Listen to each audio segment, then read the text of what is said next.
How's it going? It's Nathan Hawken.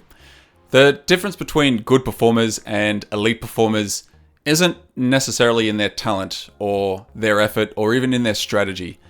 It's how they're consciously managing what's happening between their ears. Because elite performers play a very different mental game. There's a lot of thought and a lot of effort and energy put into their actual thinking. One of the things I learned in my NLP training throughout the years, and something I've observed, is that the peak performers, they have one thing in common, and that's how they think about thinking. Which is why today, in this video, I'm going to be talking about and revealing the metacognitive strategies that give elite performers their mental edge. If you don't know who I am, thanks for joining. My name is Nathan Hawken and I am a coach. I have been coaching for over a decade now, working with high performers, with leaders, business owners, other coaches, former Olympic athletes. And this is a very common thing that I notice with the majority of my conversations that I have, is that whatever problems they're bringing to me, it tends to boil down to a problem in their thinking, which is why I think it's important to talk about if you're looking to operate at a high performance level or become an elite performer. We have to start thinking more about your thinking. Some of the things that high performers tend to miss is a lot of focus on the external strategies and the game plans, but they ignore a lot of their internal processing. They also accept a lot of their current thinking patterns, which falls into it's just how I am, or it's just how I do things, which isn't correct. They also can not realize that their unconscious mind is either working for them or against them. And they treat a lot of their thoughts as hard facts rather than tools that can be optimized for their own development and for their own goal achievement. And then when you distinguish that between a high performer and the difference of an elite performer, it's in their meta-awareness and how they observe their thinking while they're thinking. Always being conscious of the thoughts which are going through their head and whether those thoughts serve them or hinder them. It's also in their strategic questioning, where they consciously direct their mental focus towards the thing that they want to do, that they want to achieve. Hence, when you see an Olympic athlete, they're focusing on winning. They're consciously directing their mental focus on winning, on doing their best, on getting the fastest speed. It's also in their pattern interruption, where they are training themselves and more conscious about catching those limiting beliefs, those limiting thoughts, before they come limiting actions, which are preventing them from doing what they want to do. And it's also in their cognitive optimization, where they treat thinking as another skill to be developed.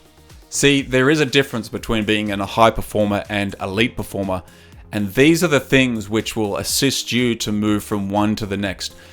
Because there is a very hidden cost in your unconscious thinking and your current thinking patterns. And this is how the majority of us tend to show up. And I certainly fall into this myself.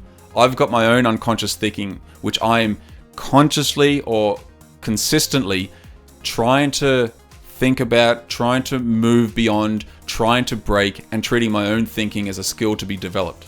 The cost to yourself when you're living more unconsciously and you're going through life with a lot of unconscious thinking is there's a lot of energy, a lot of mental energy which is being wasted on those unpredictable thought loops which keep you stuck. And you wonder why you get home at the end of the day after work, you're drained, or you wake up in the morning and you're drained. It's because in the background, these unproductive thought loops are just happening all the time, and you're putting a lot of that mental energy into those loops rather than breaking them, rather than something that's going to serve you moving forward. There's a cost to your decision-making ability, with decisions being made from those emotional states rather than from strategic clarity. When you're making decisions from an emotional state, the decisions are harder to make because we're too wrapped up in the emotions, rather than thinking strategically, thinking clearly, which has the emotion removed from it.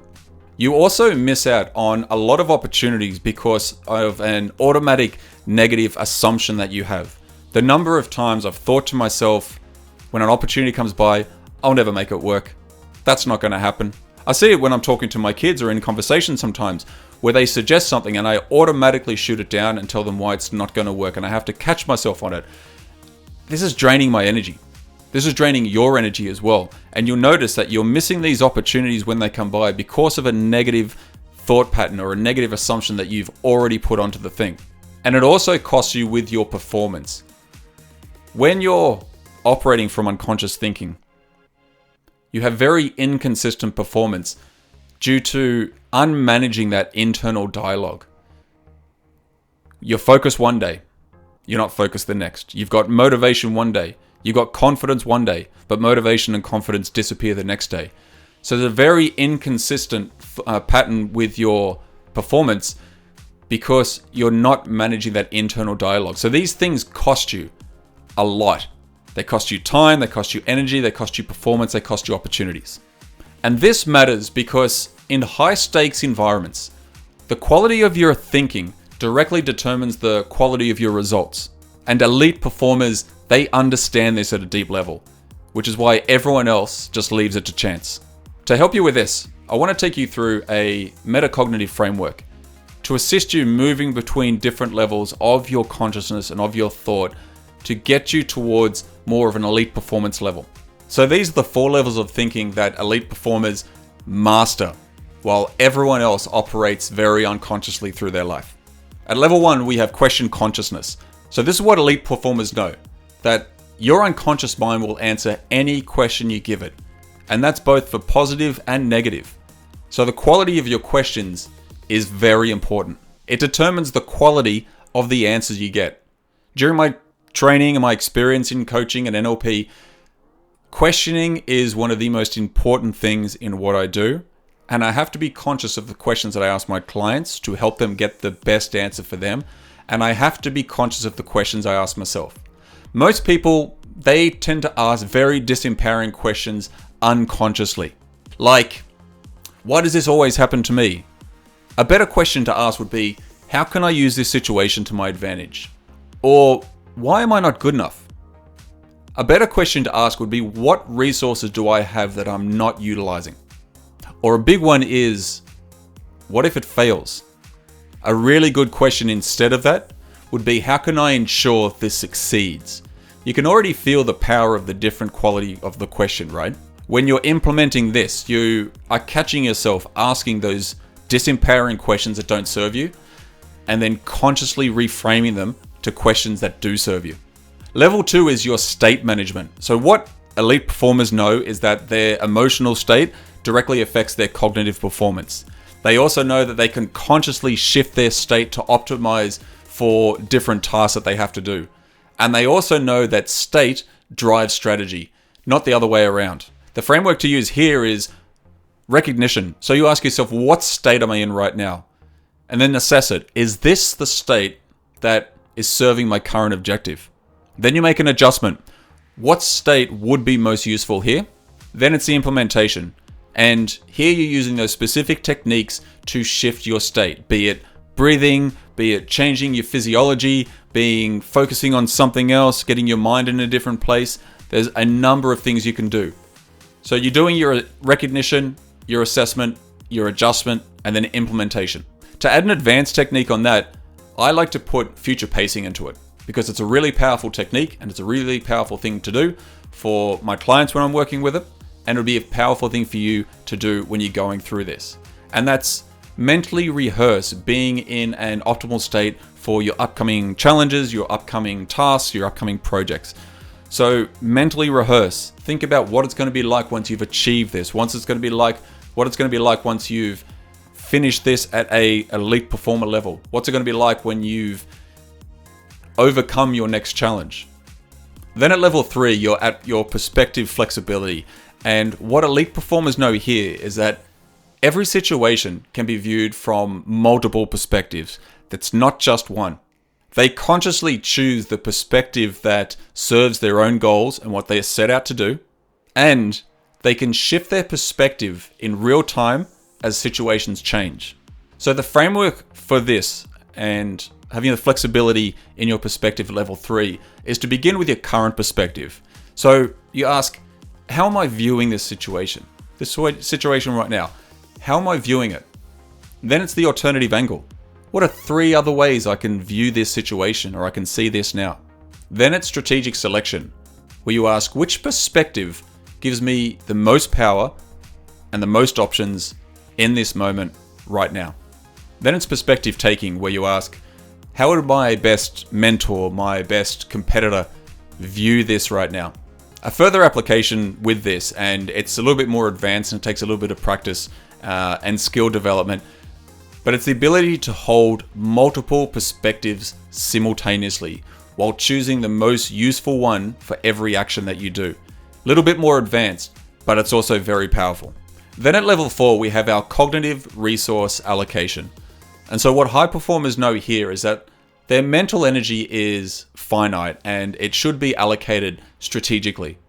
They also protect their cognitive resources for high impact decisions, and they automate low value thinking to preserve their mental capacity. And to do that, they use this framework where they begin with an energy audit and they think, or they ask, where am I spending my mental energy unnecessarily right now? Where am I putting my energy? Where am I spending it unwisely right now? Then they look at automation opportunities when they ask, well, what decisions am I making right now? Or what decisions can I systematize or delegate to someone else to free up my mental energy? Then it's the priority focus, where they're asking, what thinking deserves my peak cognitive resources right now? Then a crucial part, which is the recovery planning. Planning the recovery of your mental energy. Thinking, well, how do I restore my mental energy for sustained performance? How can I get back into the groove? How can I decompress? How can I chill out? What's the best way I'm going to do it? So they're actively thinking about their recovery planning and putting it into their future. So those are the 4 levels. And now that you've got that overall framework and the individual frameworks for each level, it's important to actually put it into some practical use and integrate it into your system. That's why I wanted to give you a daily metacognitive practice that's very easy to do, that you could start implementing to help you move from high performance into elite performance. So let's begin with the morning. In the morning, we're doing our morning mental setup. And you're asking yourself, okay, well, what state do I want to be in today? What questions will guide my thinking for the next hour and the rest of the day? What perspectives are going to serve my goals for the day and my ultimate future goals? So we do that in the morning to get your mind ready for the rest of the day.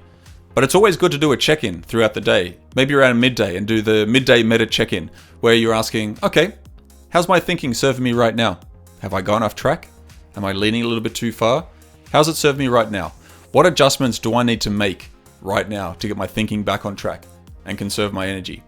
And here's a good one. Am I in my optimal state for my afternoon priorities and tasks? So you can see how we're moving this not just from a morning practice, but something that we're spreading out into the day to make sure that we're staying aligned, because hey, things happen in life. Emotions can flare up. There might be confrontation, something might happen.